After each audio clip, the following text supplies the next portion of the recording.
Hi, and welcome to my channel, Rolling into Retirement. I'm Mike. Thanks for joining me on this journey today. I appreciate you being here. So today I wanted to talk about a game that mysteriously disappeared from my bookshelf years ago, but that I still can't get out of my brain. I thought I would talk about it since the character design is unique and the setting is so interesting that I think it deserves some discussion. Ready to explore my lost bookshelf obsession? Okay, let's go. Today I wanted to talk a bit about another really unique game that was published by TSR in the late 1970s. That game is Metamorphosis Alpha. In fact, I think it's the very first of the science fiction RPGs that were ever made. Since I've lost my original copy, I don't have the exact date of the version I owned, but the special edition version that I purchased a few years ago indicates that it was first published by TSR in 1976. While it was originally published by TSR, I'm not sure if they own the rights anymore, although they still publish versions of it. It's very hard to find copies of the original version of this game anymore in all the usual locations I would buy it from, and that's really unfortunate. Now, I don't really want to spoil too much of the fun of actually discovering this gem of a game, but I do have to say that the entire adventure world exists inside a giant spaceship named simply the Warden. The Warden is a 50-mile long ship that is 25 miles wide, 8.5 miles tall, and has an additional half a mile high dome on top of the ship. That's amazing. From what I've read, the ship is divided into 17 decks of varying heights. The book also says that each deck is further separated by approximately 330-foot thick separators or decks, where all of the machinery, electrical wires, ventilation ducts, access tunnels, etc. are. The ship contained full decks of flora and fauna from Earth, along with 1.5 million colonists and 50,000 crew members on a journey that would take them many light years from Earth. The system that was their destination was never really specified, as I recall it, but to be honest, I don't think it needs to be. It literally can be anywhere. The background says that scores of these starships, just like the Warden, were dispatched and disappeared as well, so it is likely you could set this story almost anywhere. About a third way into the journey, the Warden ran into a cloud of space radiation, and the radiation passed through the entire ship, killing or warping everything it touched. One of the things that I really enjoy about Metamorphosis Alpha is that you aren't the main character in this game, really. The ship is the real main character of the game. You enter into this self-contained world, hurtling through the void, and live out your entire life within it, possibly never even knowing that you're on a spaceship. That's freaking cool. Since I don't want to say Metamorphosis Alpha repeatedly and butcher it too many times, I'm going to refer to the game as simply MA going forward, unless there is a specific need to emphasize the game name. This game reminds me so very strongly of the interesting but not well received 2009 movie called Pandorum that had Dennis Quaid and Ben Foster in it. I really like the movie, but since this isn't a movie review channel, I'll just say that it gave me a lot of the feel of what it must have been like living on the Warden all those years after the disaster. I almost wonder if someone played MA and came up with the idea for Pandorum. That would be a cool connection. In any event, Pandorum is a cool premise and would be a really great movie to watch if you ever want to get the feel for what the Warden might be like as an environment. I could go on and on about how cool the setting was for a 16-year-old with an RPG obsession, but today I wanted to focus on what it was like trying to roll up a character in this game. I also wanted to talk a bit about the things I liked and didn't like about the system, and then hopefully wrap it up with my final thoughts. But first, let's talk dice mechanics, then get into the character generation. Yes, it's my favorite topic again. So for MA, the core rulebook says that the player should have the following dice available: a D4, a D8, a D12, and a D20. For someone who has played RPGs before, this isn't a tall order as far as dice, since it should already be something in my hoard of dice that I already had. But for anyone just starting out, this is a bit of a tougher task, since you won't really know what they are and what they're used for until you actually start trying to play the game. I'll call out the dice types in the sections where I talk about the character generation, so we can try to figure out what dice you actually need for this game. For all of the values that we will talk about going forward, it appears that the rollover mechanic is in use, meaning that the player must roll over or above the target number to succeed in the task or have a positive outcome. Okay, with that out of the way, let's dive into character creation. So let's start with the character abilities. These are, like in all the other games that I'm going to look at, the base statistics that your character has. The first really cool thing about this game is that for character creation, what you are actually determines what stats you use. I hadn't really ever seen that before. I really like that as it creates unique characters, but it does come with some drawbacks that I'll explain later. If we're using the example of a base human, I would roll 3d6 for all of the following abilities: radiation resistance, mental resistance, dexterity, constitution, strength, and leadership potential. However, if I wanted to play a mutant of some kind, I would only have the following abilities: radiation resistance, mental resistance, dexterity, constitution, and strength. These abilities would then be modified by additional physical and mental mutations that I can pick. It also comes along with some random defects that are rolled for by the DM or GM, which in this case is also called a judge in MA. While I really like this system, I've got to say that I find it really unfortunate that mutants and mutated creatures don't get the leadership potential trait. It kind of irritates me since most every animal has some kind or some type of social hierarchy in their family or social group. So not allowing a mutant character to have leadership potential seems like a drawback to me, but I'll cover my thoughts about that later on. Next, let's look at the definitions for each one of those abilities. For radiation resistance, it indicates that this ability deals with the player character's resistance to the damaging effects of radiation. That makes sense. For mental resistance, it indicates that this ability deals with the player's power to withstand an attack on his or her mind by mental energy. It has a note here that says, unlike other factors, this power is strengthened by use. That's unique. I kind of like that. They talk about the rationale behind it as being that the mind, after surviving an attack, forms new barriers to that type of attack. But you can kind of make that same case for other abilities, as we'll see. The next is dexterity, and it says that this ability indicates the speed at which a player is able to function and the player's reaction time in various situations. And it notes here that a being with a dexterity of 16 will act before a being with a dexterity of 10. I like that mechanic. We'll talk about that a little bit more later. So constitution is used for two different things in the game. First, the constitution rating is used to find out how many hit dice or hit points a character has. This roll is never increased unless some new variable in the form of a mutation is added during the game. The second aspect of constitution is surviving of poisons and poisoning. That's interesting. I'm going to look at that a little bit more too. The next is strength. This ability indicates a player's damaging power in any given battle situation. There's a note here that says every point over 14 increases the damage done by the player by 1 with regard to striking weapons only. And last is leadership potential.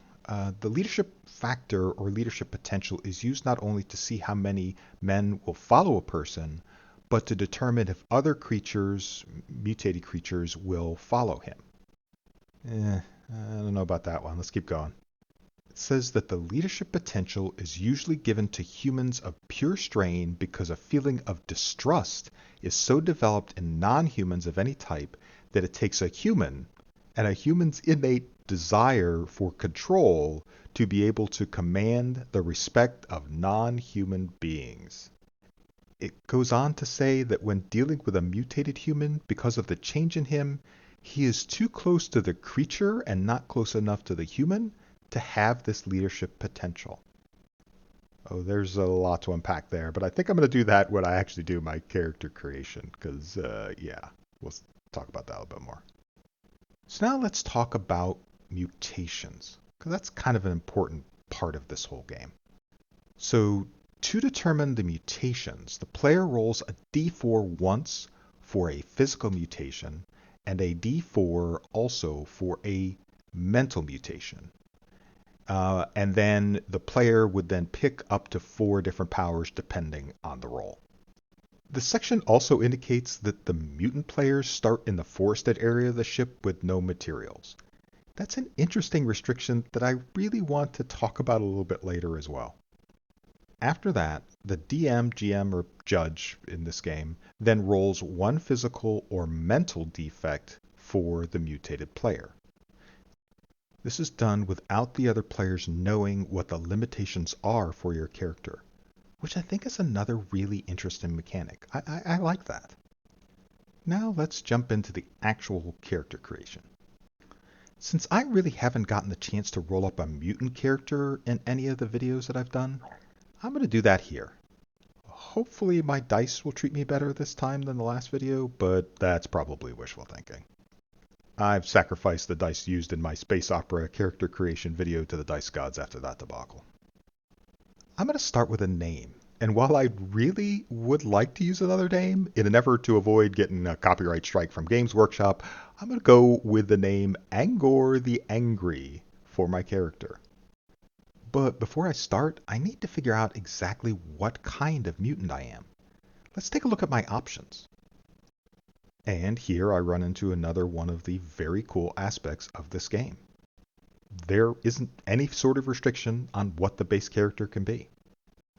In fact, I could even play as a plant-based mutant, which I think is so awesome. I won't be making an angry plant man today, but I will likely do one in the future. We'll see the same theme of character creation freedom in another game that I absolutely loved called Gamma World, but MA did it first and I think slightly better in some aspects.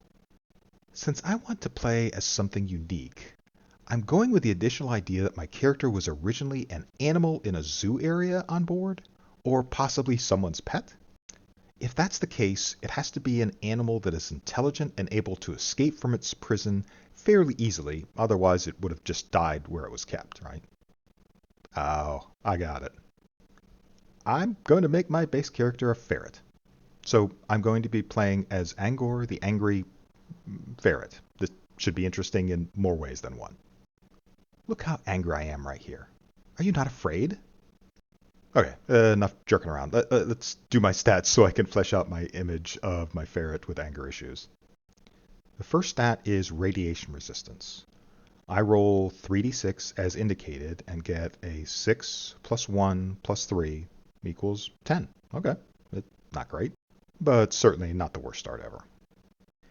The interesting thing about the stats in this game is that the value really is only the first part of what you need to know to determine how good or bad your character is.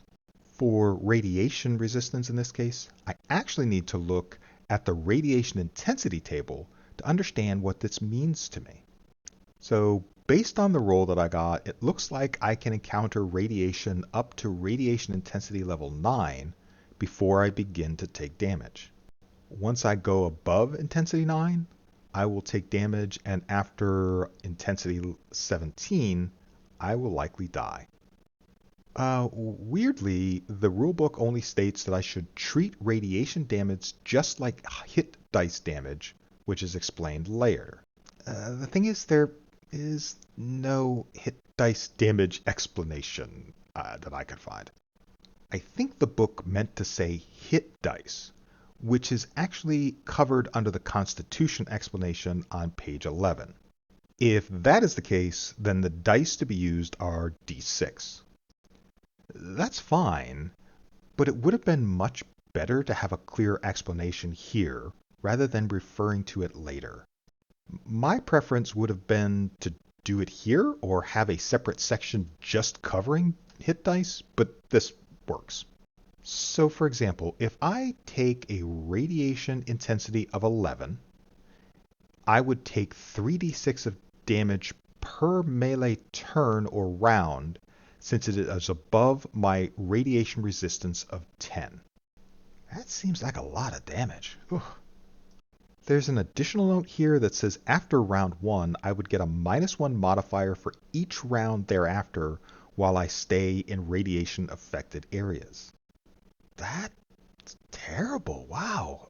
I mean, not as a game design, but just, you basically start melting.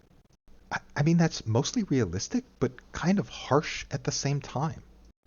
I think it's especially harsh for mutants, since they would have originally been affected by that same radiation, I assume. We'll see if mutants get a hall pass or something on the radiation effects later on. Hopefully they do. There's another note here that says there's a 20% chance that instead of dying, I would instead pick up a mutation. Okay, that's actually a pretty ingenious mechanic for games, put out especially during this time period, and it encourages a bit of risk versus reward evaluation in terms of how far I want to push my luck. I love those kind of decisions as a player. Next, we're going to be taking a look at mental resistance. And I roll a 1, a 4, and a 1, which equals 6. Oh, that hurts.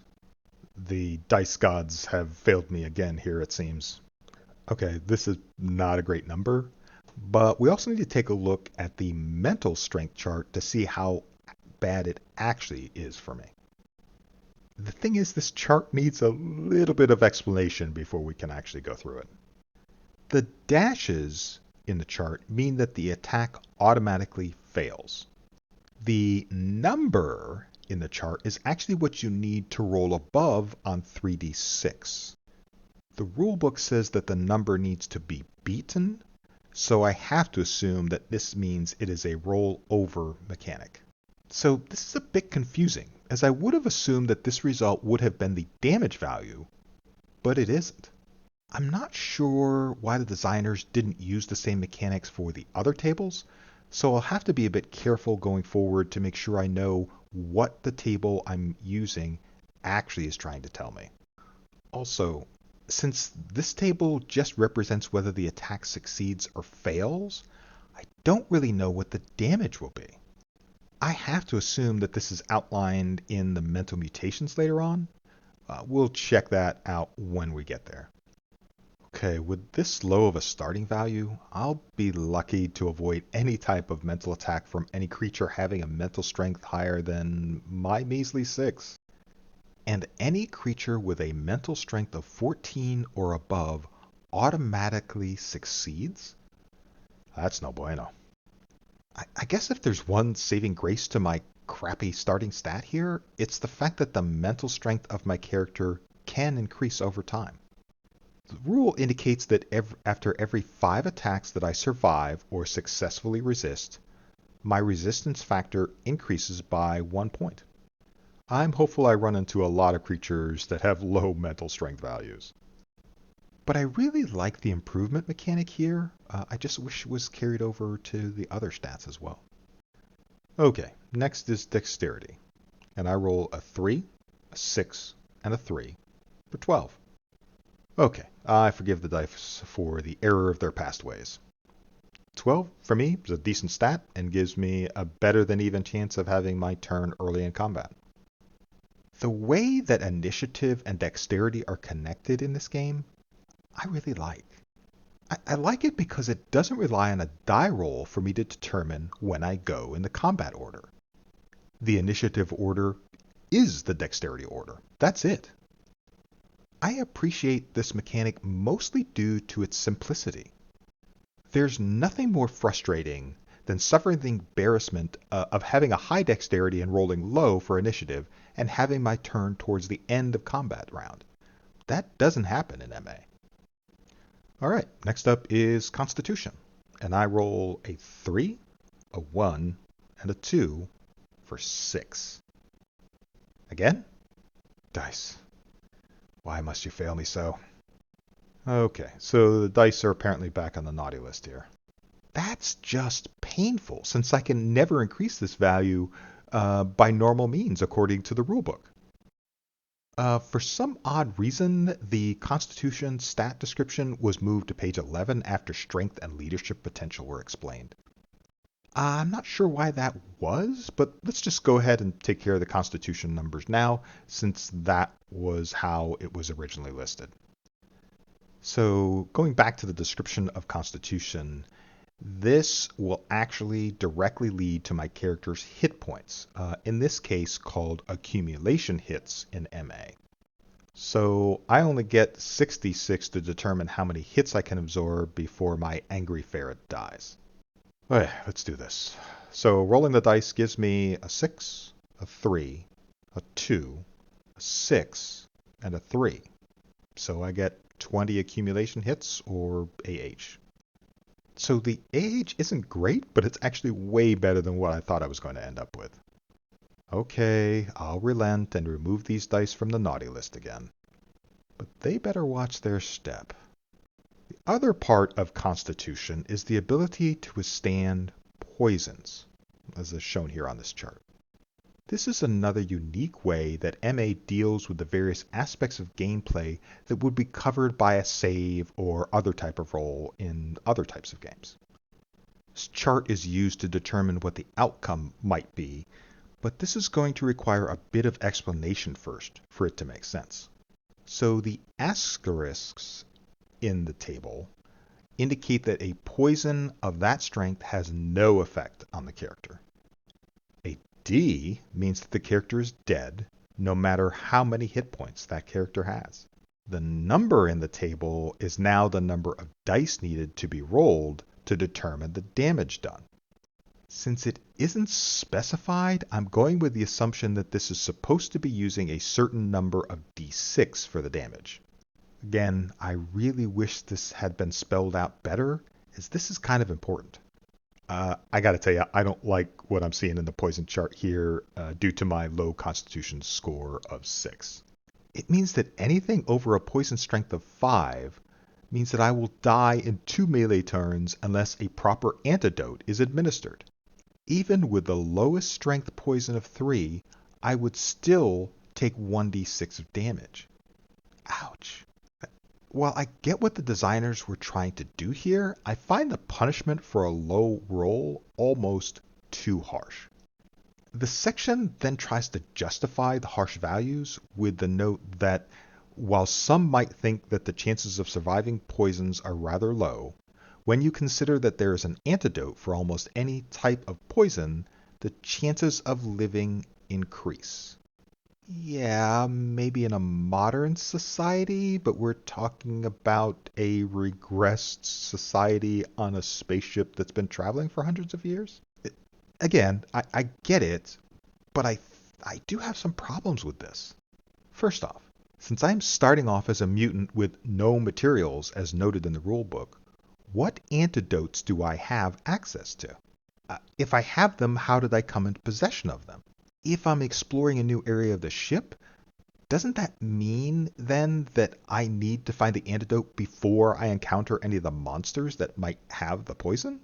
The justification that they're providing just doesn't hold water for me, especially considering that we're supposedly in a spaceship careening through space for possibly hundreds of years, where most living creatures on board have lost the basic understanding of how things work.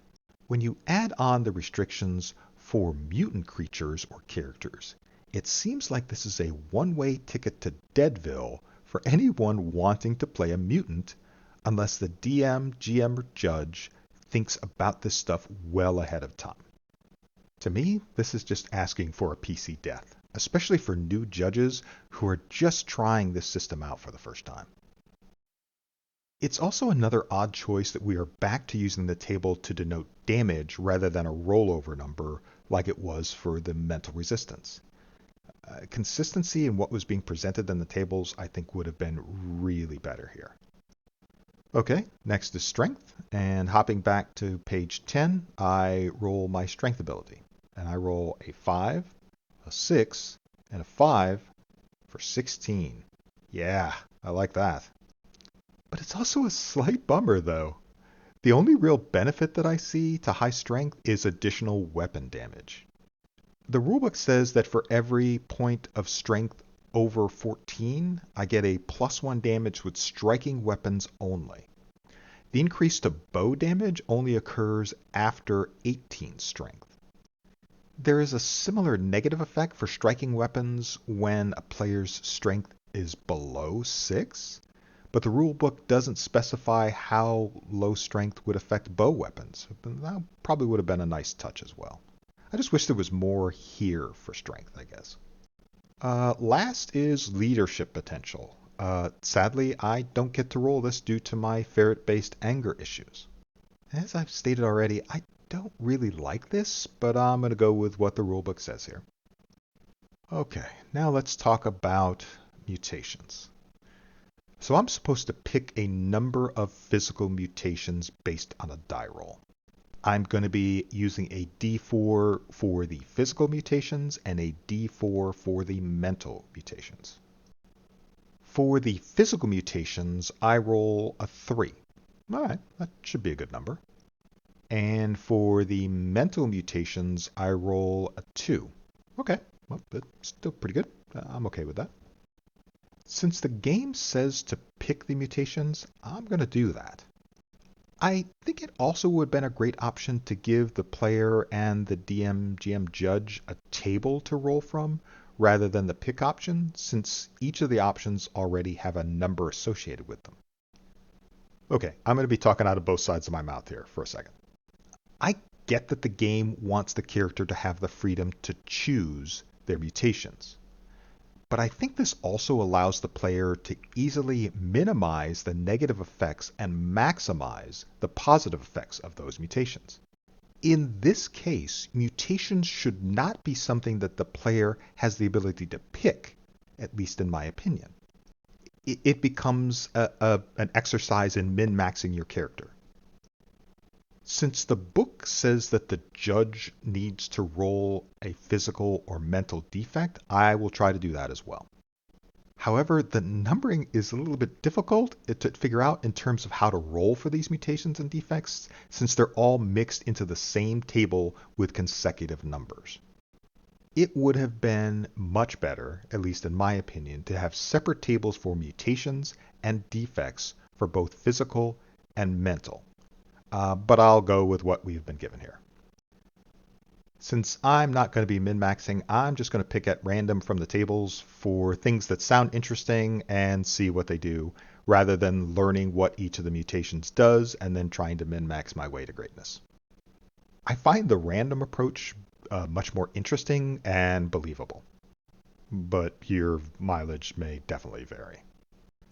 The rulebook states that since I have 5 total mutations, I will also get 1 additional physical and 1 additional mental defect.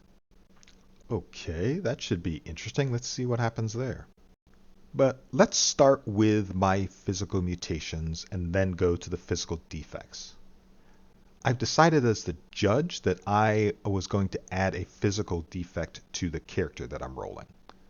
I'll actually pick up a second physical defect due to the total number of mutations that I have. After I finish that, I will do the mental mutation and the mental defect.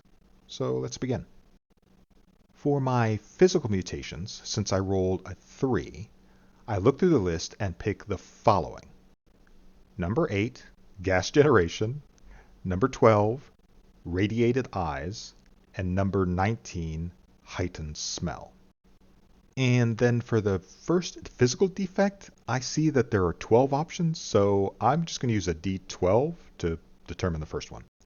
And I roll a 3, which indicates that this is number 33, since it's third on the list, which is skin structure change. I then need to roll my second physical defect. Alright, and this time I roll an 11, and the 11 equates to the 11th item on the list, which is number 41, which is no resistance to poison. Yeah, that doesn't sound so great for my character. Before I fly off into a rage, let's see what this all means, though. So, for my physical mutations, I get the following descriptions. For gas generation, it says, much like the skunk, this could be an odor expelled from the lungs or other areas of the body, causing things like unconsciousness or death in other beings that inhale it, as determined by the referee. Wow, so I just got a picture in my mind of my angry ferret with breath so bad that he could knock out an enemy from 5 yards away. I want my severe halitosis to be able to knock out enemies I target for 3 rounds, and that they also have to have a minus to their attack for an additional 3 rounds, as they are recovering from my breath-based weapon. Next is number 12, which is radiated eyes. It says this is the power to focus radiation through the lens of the eyes to emit a damaging blast of radiation with an intensity of 10 on the radiation chart. This power is limited to once every 4 melee turns and has an effective range of 10 yards. Okay, am I like Superman or Cyclops or something? So, gamma radiation vision it is. I just need to avoid looking in a mirror so I don't immediately kill myself with my own weapon. I feel like my character would probably smash any mirrors or cover to face any reflective surfaces that I see to avoid this. That's a neat little detail that I just thought of. Next we have number 19, which is heightened smell. This is the ability to sense and identify separate odors from a great distance, 200 feet. A mutant with this mutation can never be ambushed, check definition, it is different from being surprised, by non-plant creatures. A being with this power can identify campsites and possessions of other beings after smelling them once. This familiarity with other things must be learned through contact with these other beings. The mutant can follow any trail less than a day old over any surface except water. Okay, I gotta admit, that sounds really cool. I just need to figure out what the difference is between ambushed and surprised, I guess. So looking through the book, I find a section on surprise on page 24. So I won't read the whole thing here, but that's interesting. Okay, that seems clear enough. Surprise gives me advantage on the first melee turn, and I can do whatever I want with that action. That's pretty cool. I like that. Now I just need to check what the description is of ambushed. Okay, well, there actually isn't a definition for what ambushed actually means in the rulebook. That's really unfortunate. Now I'm left wondering what the difference is here. I'll have to go to the Cambridge Dictionary or something to find the answer. It gives me the following definitions.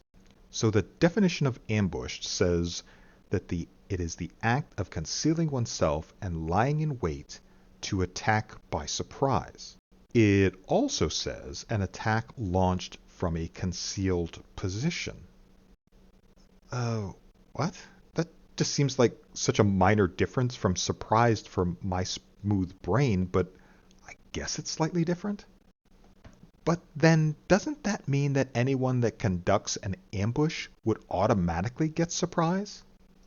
And wouldn't that work the other way around too? That you're surprised if you are ambushed? This all seems like something that will cause a lot of confusion for my players because it's confusing me. I don't really want to debate with my players that they ambushed the bad guys but didn't get surprise. That has all the earmarks of a session-ruining argument to me. So, being the rule follower that I'm going to be, I'm ignoring the ambush thing entirely and just treating both the same. Sorry. Okay, other than that, I like the heightened smell since it can make me a great tracker. Overall, I really like the mutations that I have. I think they're pretty cool. I'm good with this overall. So now let's move on to my physical defects and find out what else they tell me about my character. So the first physical defect I rolled is number 33, which says skin structure change.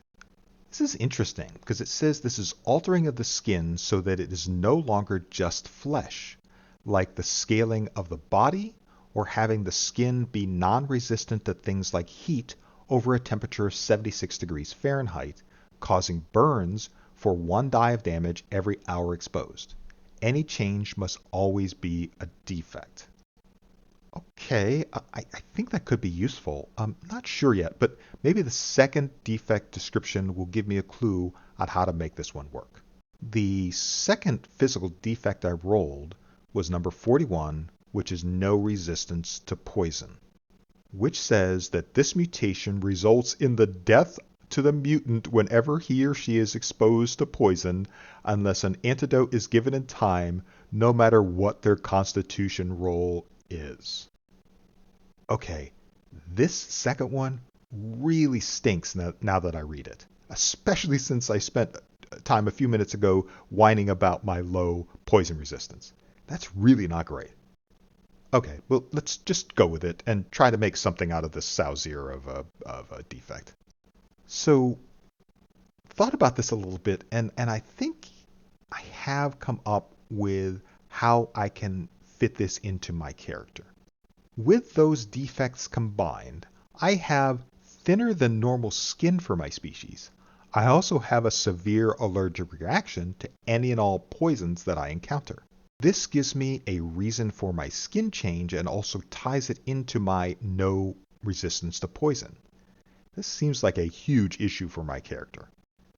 I mean, hell, I could die by rubbing against a poison oak leaf, which isn't great for a mutant character living in a wooded area that wants to be a tracker. This really hurts my little RPG character generating heart, but I'm going to go with it anyway. Judge, please have mercy on me. Okay, so next I'm going to look at the mental mutations that I have. Again, I'm going to pick 2 at random from the list and then roll 1 mental defect. I pick the following. I pick number 7, precognition, and number 31, de-evolution. Since there are, again, 12 mental defects, if we consider that the various mental blocks each are a separate item, so I'm going to roll a d12 to figure out what my defect is. So I roll a 5, which is number 39 on the list. It says fear impulses for types. Okay. I guess I need to read what that means. It seems kind of vague. For the mental mutations, I'm looking at precognition first, which is the power to sense dangerous situations, which I think that means will affect personally the mutant having the power.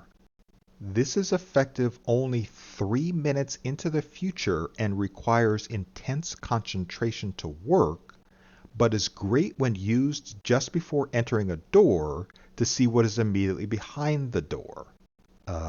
Okay. I have 2 completely separate trains of thought about this mutation. From a player's perspective, I love this mutation. Being able to see 3 minutes into the future at any time I want is freaking huge. Heck, it doesn't even need to be at a doorway. I could stand in a hallway, look ahead, and see what awaits me before I even talk to an NPC. I could use it as a way to look for traps that I might run into in the hallway ahead. I can even follow an NPC I'm hunting without having to follow them all that closely. There are so many cool and interesting options that I can think up on how to use this skill. This is actually probably the best mutation I could have picked for my character to avoid damage and especially poison. Combine it with my heightened smell, and I have a character that should never be placed in a dangerous situation. Now, from the judge's perspective, I intensely dislike this mutation on so many levels. I'll go into my concerns further along when I talk about the things I didn't like. I don't want to derail finishing the character just yet, as we're almost done. The second mental mutation I rolled is number 31, de-evolution. This is the power to strip abilities from mutants by regressing them along their ancestral lines. If this power works, treat as a mental attack, it begins with the being's greatest special ability, judge's option, being taken away forever and removing 2 more abilities on every subsequent melee turn the force is in action. This power is usable only once every 7 days. This power will last till the end of the combat, be it 1 melee round or 100. Okay, this is freaking cool. I really like this mutation. This can cut down any of the opponents my party faces to a more manageable level. I like the ability to strip away an enemy's most powerful skill or attack in order to level the playing field. That's fantastic. It's also a great risk-reward decision for me as a player. Do I use this power on the enemy that is kicking our butts now? Or do I wait for us to encounter something even worse the further we explore? I actually like the limitation of only being able to use it every 7 days, as it makes me think strategically about when to deploy the mutation. This is definitely a good idea here. Now on to my mental defect. And it is number 39, which is fear impulses for types. The description says that this mutation, for one reason or another, simply causes a fear of an object or animal and makes the mutant unable, for any reason, to look at that thing without feeling total fear and running away from it, dropping everything in his haste. Okay, I can actually tie that into my current character build. I'm afraid of needles of any type, including pine needles. I mean, in real life, I don't like needles, but, this is talking about my character. I just don't normally run away from those things in real life. I can see my character freaking out if he accesses a long-lost medical area in search of the antitoxin he needs, or just curling up into a ball if I'm forced to walk through a pine forest. His need to get the antitoxin and his fear of needles actually really makes kind of a cool kind of push-pull to that whole thing.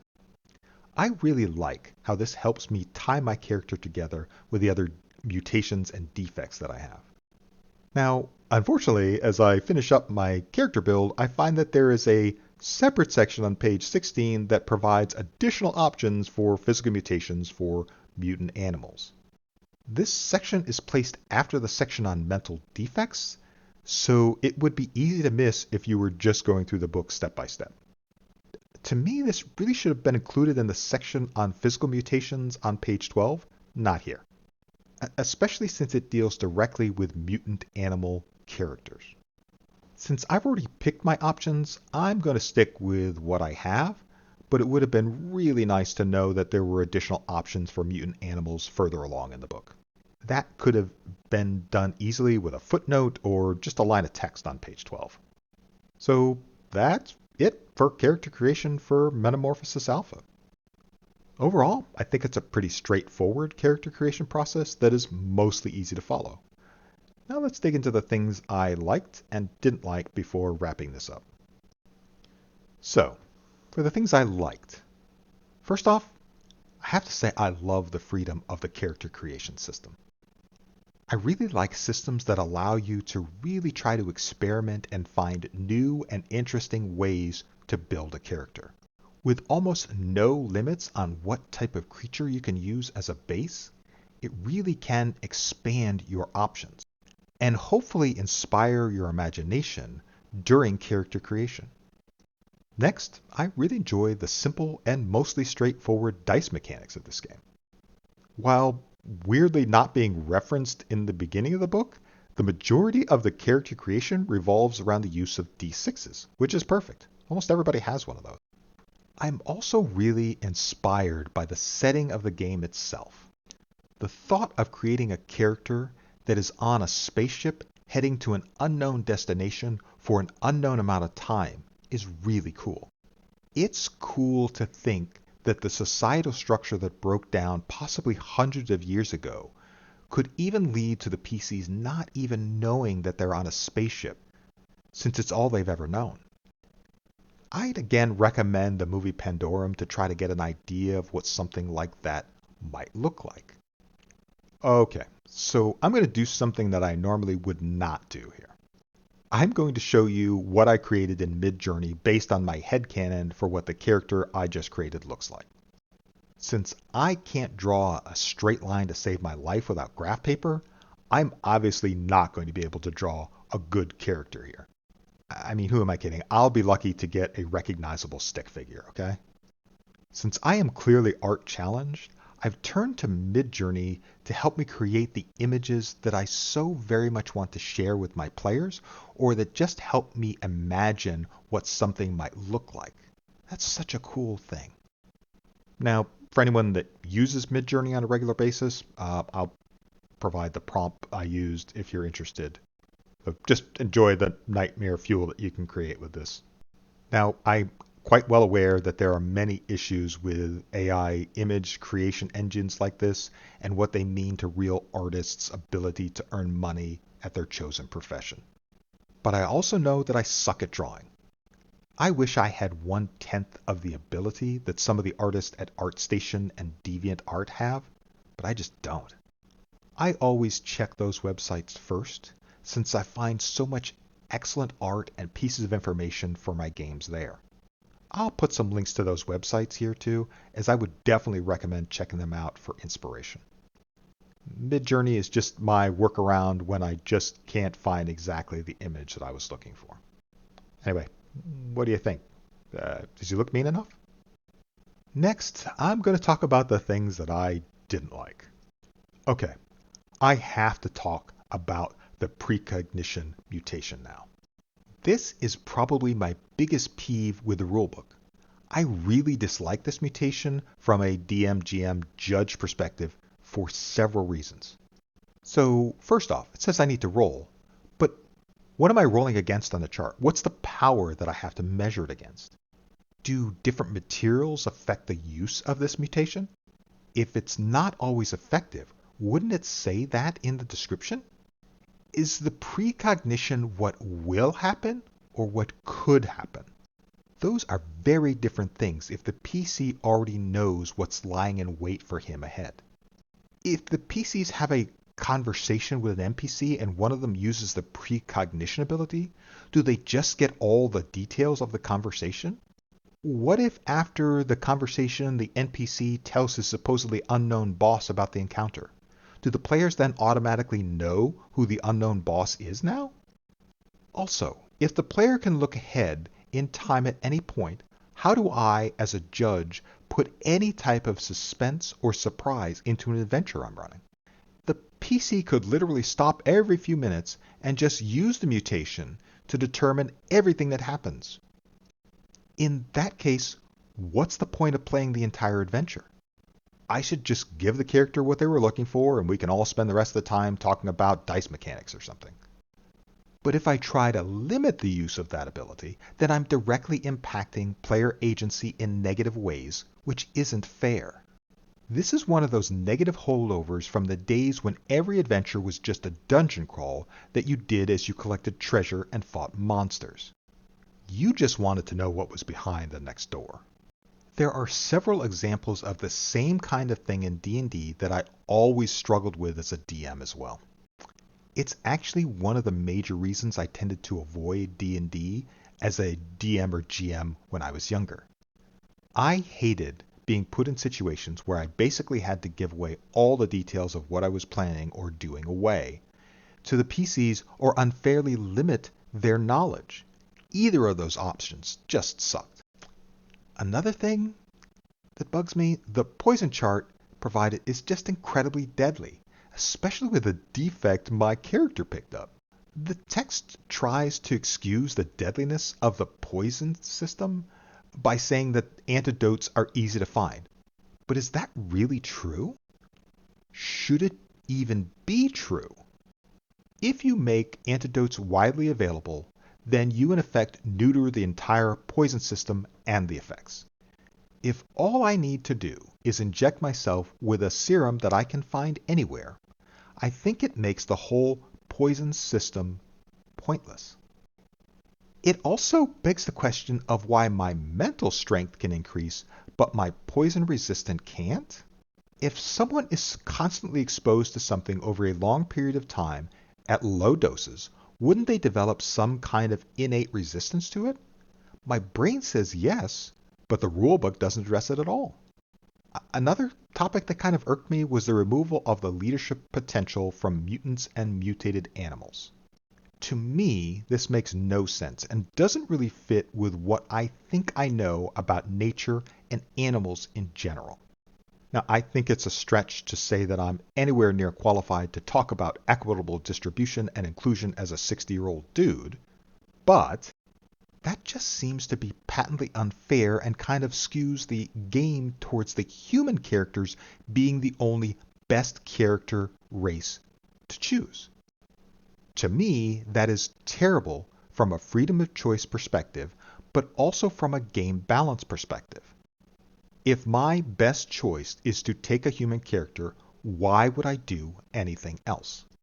Now, mutated animals and creatures may get cool mutations, but they also take on serious, possibly crippling defects that a pure human just doesn't have to deal with. The balance here is clearly toward you being a human character and a human character only. That feels so much like a design choice rooted in the 1970s mindset rather than something truly open-ended. And something that deals with the possibility of intelligent life not being purely human. That's really too bad, since this game innovates so much in several other ways and really allows freedom of character generation. Now, I had a couple of other minor nitpicks to the system, but I don't want it to seem like I hate this system. Far from it, in fact. So let's just wrap this up and I share my final thoughts on this. I talked a lot about the things that I liked and didn't like about the Metamorphosis Alpha game system in this video. But I've said before that we really shouldn't be judging these games created in the 1970s by our standards of game design today. I don't think it is fair to the designer or to the game design. Game design has come a long way, in both good and bad ways, over the last 40 plus years. Looking at this through the lens of the 1970s and the developing RPG hobby, this was one of the most innovative and out there takes on both setting and character design I had ever seen. The fact that I could create a character based on any animal or plant that I can imagine is incredibly forward-thinking for that time period. It really frees the imagination and can create such a cool atmosphere for the players and the DM, GM, or judge to explore further. Can you imagine an entire band of like ferrets exploring this world, not even knowing that it's actually a ship hurtling through space? They encounter other societies that are so degraded that the entire environment around them just seems natural. Try to imagine what kind of cool and interesting experiences you could have as your players discover the truth of where they are and what the place they inhabit actually is. That possibility was mind-blowing to me as a teenager. This actually reminds me so very much of the D&D adventure that we ran that I thought was one of the coolest I'd ever seen. It's the fantastic S3 adventure, Expedition to the Barrier Peaks. In fact, you could even tie your MA world to that adventure. In that instance, the Warden has landed or crash landed on some backwater planet, but no one on board even knows it happened because everyone that was around at that time has long since passed away. The possibilities are pretty amazing if you think about other connections that you could make to other games and even other genres. To me, despite its age and obvious shortcomings, this game is such a wonderful piece of our hobby's history and structure. I've said it before, but I wish modern gamers could know about and experience this game and other games from this early period of the hobby, just to see what gaming was like back then. They may hate it, they may love it, but they will definitely remember it. So if you are interested, I'll leave some links for the latest version of MA from Wizards of the Coast, and also a link to a website that talks a little bit about the history of the game and provides some additional detail. As always, thank you so much for taking the time out of your day to listen to me talk about another old game. I appreciate you being here. I hope you have a great rest of your week. Thanks, and take care.